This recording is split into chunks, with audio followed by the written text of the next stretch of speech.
Mesdames et messieurs, bonsoir et bienvenue à cette nouvelle session d'information. Tout de suite, les titres. 3 octobre 1880, 3 octobre 2018, la ville de Brazzaville a totalisé aujourd'hui les 138 ans d'existence. Un âge sans doute majeur pour une ville encore en construction. Cependant, que retenir de l'histoire de Brazzaville après pratiquement un siècle et demi?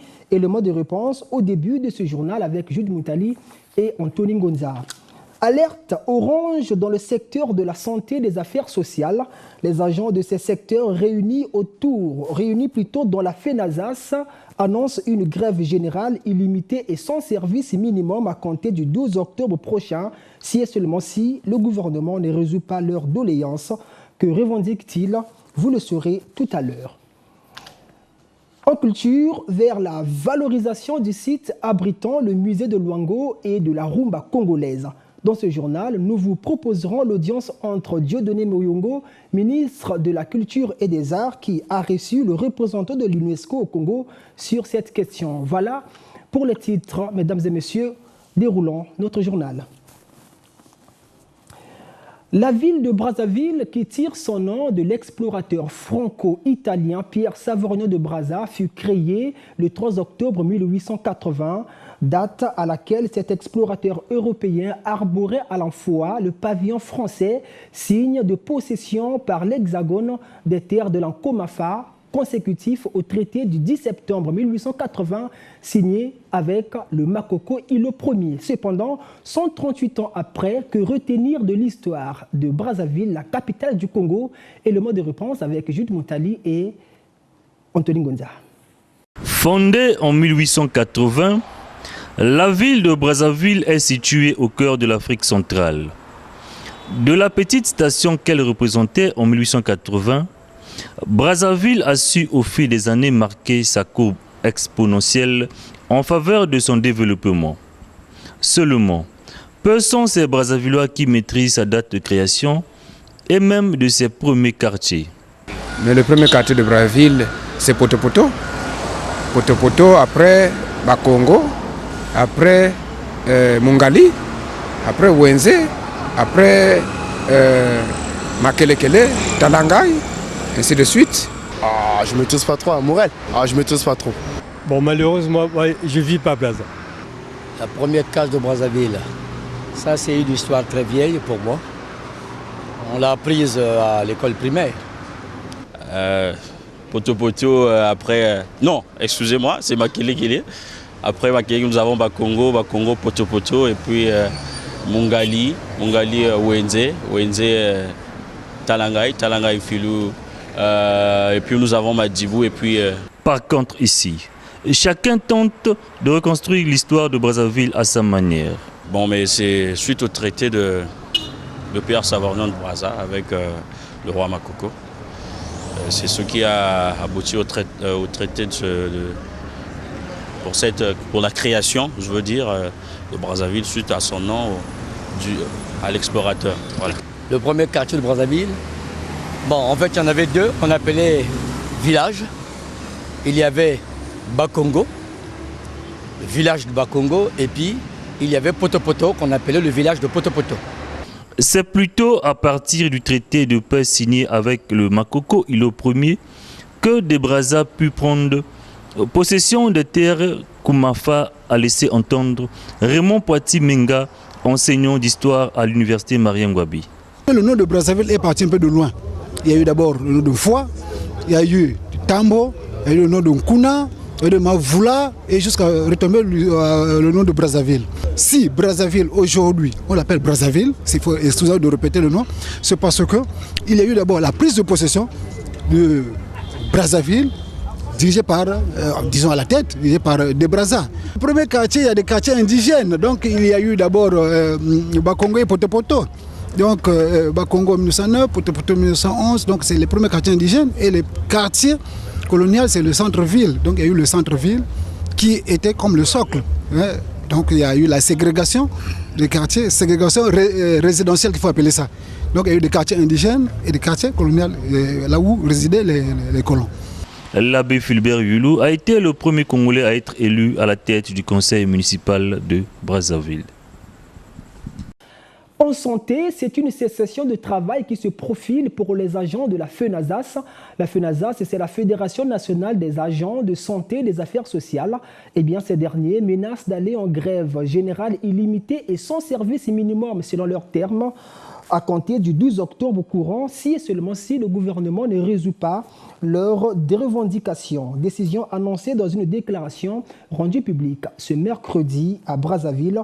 Ils réclament entre autres le paiement de leurs 3 mois d'arriérés de salaire.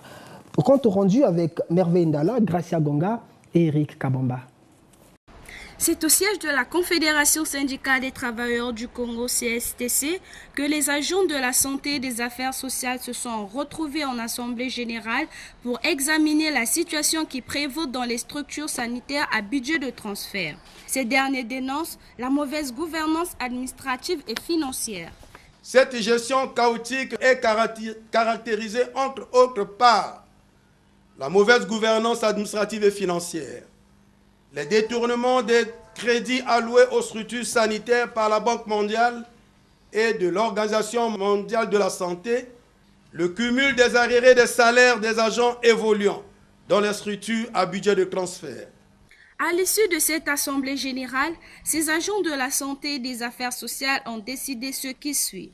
Le départ sans condition des directeurs généraux, centraux, divisionnaires, retraités et diplômés sans emploi. 2. Le paiement de 3 mois d'arriérés de salaire à chaque structure.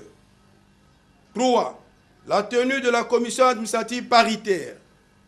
Toutefois, un délai de 7 jours est accordé au gouvernement pour la résolution de toutes ces revendications à compter du 8 octobre 2018.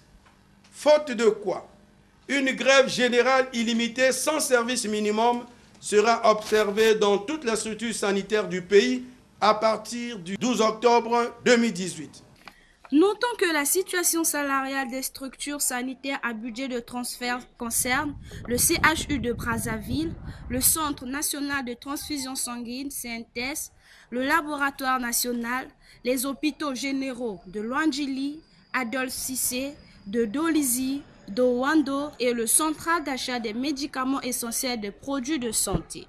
Et parlons culture dans ce journal, je vous l'annonçais dans les titres, la valorisation du site abritant le musée de Luango et de la rumba congolaise a constitué l'essentiel des échanges ce mercredi à Brazzaville entre Dieudonné Moyongo, ministre congolais de la Culture et des Arts, qui a reçu le représentant de l'UNESCO au Congo, Vincenzo Fazino.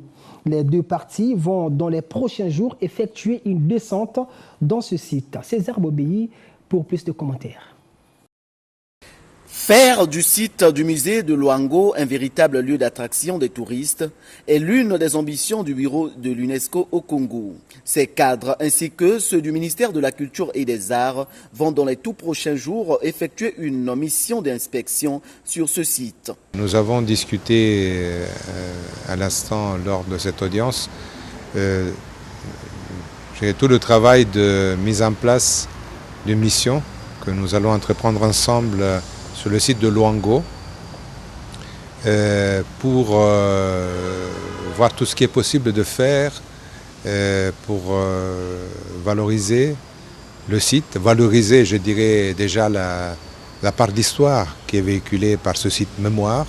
Deuxième point évoqué au cours de cette audience a concerné également la valorisation, mais cette fois-ci de la rumba. La rumba qui naît ici, déjà pendant les royaumes Congo, et qui voyage à travers les navires des esclaves jusqu'à la Caraïbe, devient un style musical, une danse, et revient ici. Et nous aurons l'opportunité, par le processus d'inscription de la rumba aussi au patrimoine culturel immatériel, de le faire. c'est un autre sujet très important que nous avons évoqué avec le ministre. Les préparatifs de la réunion des ministres en charge de la culture et des arts dans l'espace CEAC que Brazzaville abritera en novembre prochain ont constitué le dernier point inscrit au menu de ces échanges entre Dieudonné Mouyongo et Vincenzo Fazi. En santé et en rappel, les femmes vivant avec le VIH-Sida seraient de plus en plus stigmatisées en République du Congo à travers le mauvais traitement dont elles sont exposées. Une réalité déplorable pour le ministère en charge des questions féminines qui a organisé mardi dernier à Brazzaville un forum. Ceci dans l'objectif de sensibiliser les populations afin de lutter plutôt contre les stéréotypes et toutes sortes d'exclusion sociale à l'égard de ces personnes. Retour sur cette information avec Raoula Yondo, Marielle Bakatoula et César Boubéi. Les phénomènes de stigmatisation et de discrimination des personnes à cause de la maladie sont fréquents à travers le monde. C'est le cas en République du Congo des personnes vivant avec le VIH-Sida, une espèce de rejet ou d'exclusion sociale qui perturbe les victimes. Le rapport affirme que la discrimination exercée par le personnel de santé, les forces de l'ordre, les enseignants, les employeurs, les parents, les chefs religieux et les membres de la communauté empêchent les jeunes, les personnes séropositives et les populations clés d'accéder à la prévention, au traitement et à d'autres services de santé sexuelle et reproductive. L'ONU-SIDA n'est pas insensible à ce phénomène qui affecte les séropositifs. Nous devons agir maintenant. C'est pourquoi, par ma voix, l'ONU-SIDA se réjouit de la tenue de cette importante activité, laquelle constitue un pas significatif pour rompre les barrières, réparer les injustices, mettre fin à la stigmatisation et la discrimination et traduire réellement en action la vision du Congo en matière de lutte contre le sida, à savoir faire du Congo un pays avec zéro nouvelle infection, VIH, zéro décès lié au sida et zéro discrimination dans la population générale, et en particulier dans les groupes les plus exposés. Selon les statistiques des personnes vivant avec le VIH-Sida au Congo, la femme serait la plus touchée par cette maladie. Voilà ce qui donne du travail au ministère de la Promotion de la Femme. Pour assurer l'atteinte des résultats définis dans le plan d'action pour l'amélioration de la protection des droits des femmes vivant avec VIH, le concours des partenaires est plus qu'indispensable. En plus d'associer le soutien technique et organisationnel que peuvent apporter les agences du système des Nations Unies, nous sollicitons l'intervention et la participation des donateurs et des bailleurs de fonds pour appuyer l'effort financier que le ministère fournit. Ce forum de sensibilisation sur les discriminations faites aux personnes vivant avec le VIH-Sida au République du Congo a connu la participation des experts en santé, des représentants de l'ONU-SIDA et du PNUD au Congo et de 2 membres du gouvernement. Et comme toujours, pour terminer ce journal, parlons sport.